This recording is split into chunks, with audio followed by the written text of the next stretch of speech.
একঘেয়েমি তেল মশলা জাতীয় খাবার না খেয়ে তেল ছাড়া এই রেসিপিটা বানিয়ে দেখতে পারেন। খুবই হেলদি, সম্পূর্ণ তেল ছাড়া বানানো আর তুলোর মতো নরম। তার সাথে আছে চটপটা একটা চাটনি। তাহলে চলুন বন্ধুরা, আজকের রেসিপিটাও কোথাও স্কিপ না করে প্রথম থেকে শেষ পর্যন্ত দেখার অনুরোধ রইল। তার জন্য দেখুন, প্রথমে একটা মিক্সির জার নিয়েছি, একটা চটপটা চাটনি বানিয়ে নেব। অল্প কিছু টমেটো ছোটো ছোটো টুকরো করে কেটে নিয়েছিলাম, দিয়ে দিলাম। ওরই সাথে দুটো কাঁচা লঙ্কা একটু ভেঙে নিয়েছি, দিয়ে দিলাম। অল্প একটু ধনেপাতাও দিয়ে দিচ্ছি, আর কিছু ভাজা বাদাম দিয়ে দিচ্ছি। বাদামের পরিবর্তে আপনারা কিন্তু এখানে ভাজা ছোলাটাও ব্যবহার করতে পারেন। স্বাদ অনুযায়ী লবণ দিয়ে দিচ্ছি। এবার সব কিছুকে একদম মিহি করে পেস্ট করে নিচ্ছি। দেখুন, আমার কিন্তু চাটনিটা তৈরি হয়ে গেছে। কত সুন্দরভাবে তৈরি হয়ে গেছে দেখুন, একদম কিন্তু মিহিভাবে পেস্ট করে নিয়েছি। আপনারা চাইলে এর মধ্যে একটু লেবুর রসও দিতে পারেন। আমি এটাকে আরও চটপটা করার জন্য অল্প একটু সর্ষের তেলের মধ্যে একটু কালো সর্ষে আর কারি পাতা ফোড়ন দিয়েছিলাম।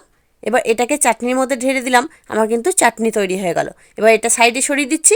এদিকে আরেকটা মিক্সির জার নিয়ে এদিকে নিয়ে নিচ্ছি 1 বাটি মতো সুজিটাকে দিয়ে দিচ্ছি, আর ওই বাটিরই হাফ বাটি মতো চিড়ে দিয়ে দিচ্ছি।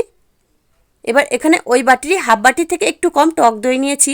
ওই টক দইয়ের বাটিটা ধুয়ে অল্প একটু জলও দিয়ে দিলাম। এখানে টক দইয়ের পরিবর্তে আপনারা কিন্তু জলও ব্যবহার করতে পারেন, কোনো অসুবিধা নেই। সব কিছুকে মিহিভাবে পেস্ট করে নিয়েছি, একদম মিহি করে। এবার একটা বাটির মধ্যে ঢেলে নিচ্ছি। ওই মিক্সির জারটা ধুয়ে অল্প একটু জল দিয়ে দিচ্ছি।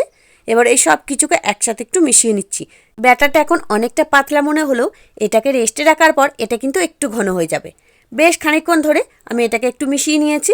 এবার চাপা দিয়ে প্রায় 10 মিনিটের জন্য রেস্টে রেখে দিচ্ছি। প্রায় 10 মিনিট হয়ে গেছে। দেখুন, ব্যাটারের ঘনত্বটা আপনাদের আমি দেখিয়ে দিচ্ছি। এর থেকে কিন্তু পাতলাও করা যাবে না, আবার মোটাও রাখা যাবে না। ঠিক এইভাবেই কিন্তু করে নিতে হবে, তবেই নাস্তাটা কিন্তু একদম পারফেক্টভাবে তৈরি হবে। ব্যাটার কিন্তু তৈরি হয়ে গেছে। এবার এর মধ্যে দিয়ে দিচ্ছি স্বাদ মতো লবণ আর অল্প সামান্য একটু খাবার সোডা।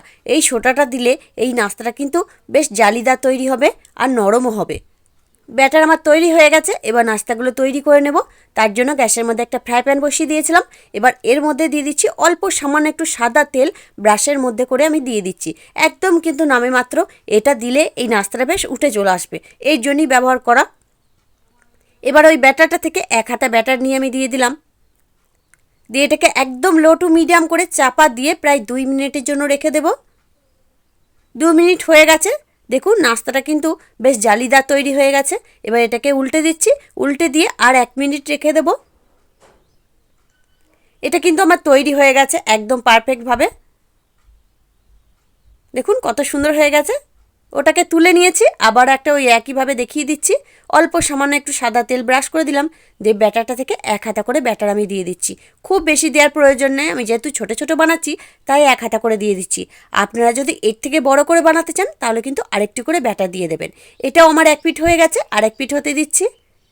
এই নাস্তাটাও আমার তৈরি হয়ে গেছে। দেখুন কত সুন্দরভাবে, একদম কিন্তু ঝটপট করে তৈরি করে নিতে পারবেন। অল্প সময়ে স্বাস্থ্যকর রেসিপি, আর খেতে তো একদম তুলোর মতো নরম। আবারও ওই একইভাবে আমি করে নিচ্ছি। চাপা দিয়ে দিলাম। দিয়ে এটাকেও আমি 2 মিনিট রেখে দিচ্ছি। দেখুন, এটাও কিন্তু একদম পারফেক্টভাবে তৈরি হয়ে গেছে। কত জালিদার হয়েছে। এটাও কিন্তু আমার তৈরি হয়ে গেছে। এইভাবে আমি কিন্তু সবগুলোকে তৈরি করে নিয়ে আসছি। সব নাস্তাগুলো আমার তৈরি হয়ে গেল। তেল ছাড়া একদম পারফেক্ট একটা হেলদি রেসিপি এইভাবে বানিয়ে দেখতে পারেন। খুবই ভালো লাগবে বন্ধুরা। একঘেয়েমি তেল মশলা জাতীয় খাবার না খেয়ে স্বাস্থ্যকর এই নাস্তাটা বানিয়ে দেখতে পারেন। আর খুবই নরম, আপনারা একবার না বানিয়ে খেলে বুঝতে পারবেন না। এতটাই সফট, একবার বানিয়ে খেলে বারবার বানাতে মন চাইবে। আপনারা কিন্তু এটা বাচ্চাদের টিফিনেও তৈরি করে দিতে পারবেন, একটা হেলদি খাবার। প্রত্যেকটাই দেখুন কত সুন্দর জালিদারভাবে তৈরি হয়ে গেছে। খেতেও কিন্তু খুবই সুন্দর। তার সাথে আছে আমার এরকম চটপটা চাটনি। অবশ্যই কিন্তু এই চাটনিটা বানিয়ে দেখতে পারেন। অল্প সময়ে তৈরি হয়ে যাবে, আর খেতে কিন্তু খুবই সুন্দর। কোনো রকম আটা, ময়দা, চাল গুঁড়ো কিছুই লাগবে না। অল্প একটু সুজি দিয়ে ঝটপট করে তৈরি করে নিতে পারবেন এই হেলদি খাবারটা। তাহলে বন্ধুরা, আজকে আমার এই রেসিপিটা আপনাদের কাছে কেমন লাগলো সেটা কিন্তু অবশ্যই কমেন্টের মাধ্যমে জানিয়ে দেবেন। দেখে যদি একটু ভালো লেগে থাকে, আপনি যদি নতুন বন্ধু হয়ে থাকেন, একটা লাইক দিয়ে চ্যানেলটিকে সাবস্ক্রাইব করে নিয়ে অনুরোধ রইল। তার সাথে পাশে থাকা বেল আইকনটি প্রেস করে দেবেন। তাহলে আমি যখনই কোনো ভিডিও দেব তার নোটিফিকেশন সবার আগে আপনার কাছে পৌঁছে যাবে। তাহলে আজকের মতো এখানেই। আবারও ফিরে আসছি অন্য কোনো দিন অন্য একটা রেসিপি নিয়ে। ততক্ষণ আপনারা ভালো থাকবেন, সুস্থ থাকবেন।